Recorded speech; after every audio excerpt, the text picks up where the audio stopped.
So I guess people are done talking about PayPal right now, and we have seen a switch to Disney, Walt Disney Company. The stock itself is now down to the 2014 lows. The company financially, revenues are up by quite a lot. But a lot of other metrics are far from the metrics of 2014. We'll have a look at that in just a second. But looking at the graph, you can see that since 2021, the highest there, the stock is down 56.79%. Now currently you can see the circles and the arrows, of course. We are in an area between $80 and $85 where previously that was a pretty good support line. Whether or not that will hold remains to be seen, but if history taught us something, this area is quite strong. And so let's compare today to 2014. For that, we go on X. If you're not following me there, please do so. We're trying to reach 10,000 followers there and be monetized on that platform, so thank you very much. And so I wrote, Disney has been a hot topic lately. You buy the stock now for the parks business and get the rest for free. I've seen this a couple of times already. While that might be true, the rest of the business is the problem. Linear is dying, direct-to-consumer isn't profitable, lousy content, political games, too much debt, etc. So since we're back to 2014 prices, let's compare. I'll touch back on some of those points I mentioned before after we run through those numbers. So fiscal year 2014 revenue $48.8 billion. In the last 12 months, revenue $87.8 billion. Okay, much better. Gross profit margin 45.8% in fiscal year 2014, right now 32.7%. If you look at free cash flow, back then $6.4 billion, right now $2.84 billion. Free cash flow per share back then $3.79, now $1.55. Net income was $7.5 billion, right now $2.2 billion. Return on equity was 16.6%, now only 2.72%, and total debt $14.7 billion, and now $47.18 billion. Of course, a big part of that is because of the Fox deal, one of the worst acquisitions, I think, from the last couple of decades, in my opinion. And so you see the problem, but as with many hated beaten down stocks, the risk reward favors the reward if you have patience. I expect lots of deals, partnerships moving forward to make this business more lean. This is especially when it comes to the linear part of the business. ESPN, we've heard some talks about that, partnering up strategic partnerships with maybe Amazon, with maybe Verizon, who knows, Apple, and maybe some even leagues as well. Remains to be seen what happens there, but that's just my expectations right now. And so going back to the couple of points I mentioned. So linear is dying, DTC isn't profitable. We're going to have a look at what they reported in the last quarter. There is some improvement there, but you're going to see the comparison that I make that it's a tricky situation.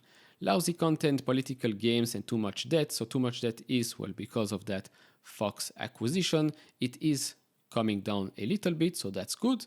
Lousy content, political games are hand in hand right now, right? Instead of focusing on original content, content that is enjoyable, that is made for kids. I mean, you have great IPs, Marvel, Star Wars, and you manage to destroy a lot of brand value because you focus a lot on a political aspect. I'm not going to touch on that. Maybe I'll get demonetized. For those of you that have been following Disney for a while, you know what I'm talking about, and the numbers don't lie. The ratings are down, box office numbers are down, and they're losing a lot of money on major releases. Now let's compare Disney stock today, financial metrics, PE, EV to EBITDA, price to sales, and price to free cash flow to their mean in the last 10 years. So it's pretty clear that the stock right now is much cheaper than its mean in the last 10 years, right? If you look at PE, 18.2 times compared to the mean 32.3 times. Same for price to sales and especially price to free cash flow. Now, of course, in the past, Disney had momentum. They were a growing business. They weren't losing that much money. They weren't destroying their own brand, etc., etc. So definitely the momentum is not with the stock right now.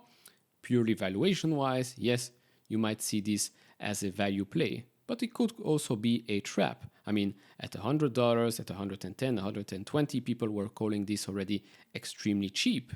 Guess what? We went down lower. But I'll repeat myself again and again. The risk reward here favors the reward only if you're a long-term investor with patience, because I do think that the reversal will not happen overnight like this. If it will happen, it will take some time. The problem right now is I feel that the return of Bob Iger has been viewed as, wow, the savior is back. But small reminder, they're in this situation because of him, by the way. And announcing that the dividend is back, or a smaller dividend is back, is just covering up the cracks for the short term. The long term issue is still there. And that's something that they have to admit. Currently, that's not the case. Yes, they are reducing costs. Yes, these strikes are actually working in their favor because reducing costs as well as you postpone those productions, as you postpone those releases as well. Less cost for now, but also less content to consume. And so the Disney Plus subscribers, who, by the way, are already down, might be going down further, especially if you think that you have pricing power, because they are expecting to raise the prices for Disney Plus. Now, during the call, we already talked about that in the last video, they don't really mind if you cancel your premium subscription and switch to the ad-supported one, because they think that in the long term, the ad-supported one will be more valuable for them as they show more ads and they get more money out of that. They can also attract more subscribers because it is a lower tier. Okay, let's see how that plays out. Now, before I continue, if you enjoy this type of videos, leave it a thumbs up, subscribe if you have not, would really appreciate that. So let's jump into the Q3 results. Revenue is up year over year, but then the profitability side of the business is declining. Why is that? Well, if you look at the media entertainment side of things, it's pretty clear here. Linear goes down, direct to consumer goes up a little bit, but when it comes to profitability, operating income, linear goes down, which is the most profitable side for them, and direct to consumer is still unprofitable. Now, here comes the comparison I want to make. Of course, it's not an apple to apple comparison, but you'll get the idea. Netflix should be viewed here as the Tesla, right? Pure EV, pure streaming. Disney can be viewed here as the GM Ford. ICE going into EV. Linear going into streaming. Of course, the linear side of things is declining, but it's still very profitable for them. Same with GM and Ford. EV, while that is growing, or in this case, streaming, while that is growing, it is still unprofitable. So they have to work between those two things, still providing some value in linear, because that's still very profitable, while also focusing a lot on the future of the business. And so these are the results right now. I think that comparison is pretty good, in my opinion. Now, the bright side here is that the DTC, so direct-to-consumer quarterly operating income, has been improving for the last couple of quarters. Now, where do we see the main improvements there? Well, first of all, revenue is up, and then programming and production cost is down a little bit. You have depreciation and amortization that's down a little bit as well, and so it's helping you to go from $1.5 billion a loss to $500 million of a loss. Then, if we go to the Disney Plus Core subscribers, by the way, this is Disney Plus Core without Hotstar. Hotstar lost 24% of its subscribers year over year.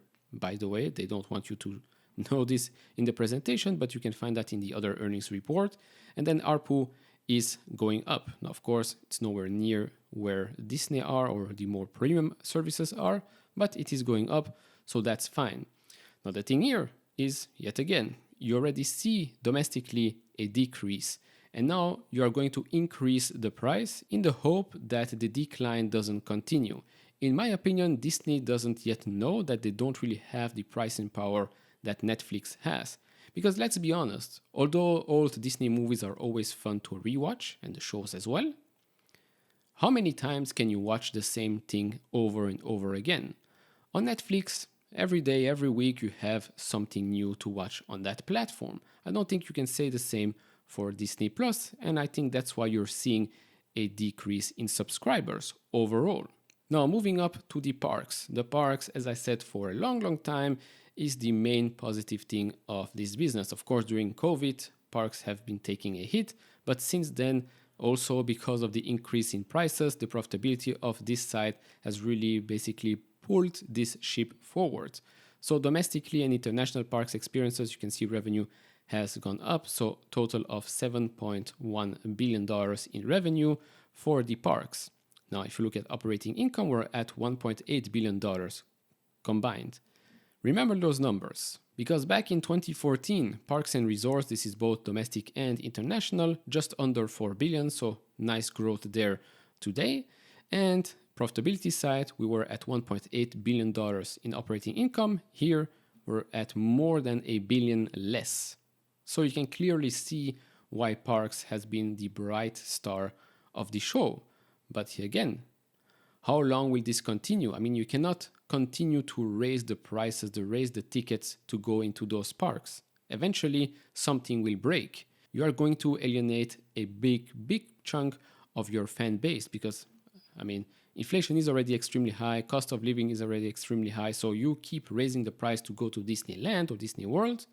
I mean, at one point, you're going to hurt your business. Of course, in the short term, it works. It clearly did work.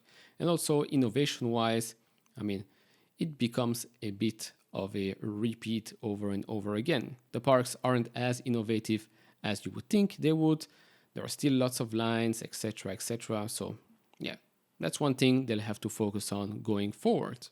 And so to conclude, while again the stock itself, not the company, the stock itself might be in a good zone to be maybe opening up a position, dollar cost average, you name it, the business itself still has a lot to prove. And I think that's why the market is basically waiting. Show us what you've got. Show us how you can turn this huge company around. And I mean, it is an extremely big company. Look at the picture on the screen right now. You can see how many IPs, how many things Disney, the brand, the company actually owns.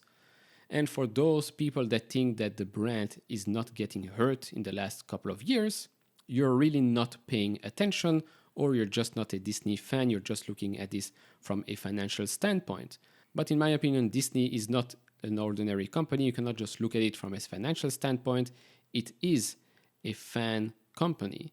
If they basically alienate the largest part of the fan base because of a minority part, it will hurt the business. And I do think that this is also one of the main reasons why the business is down, why the stock is down.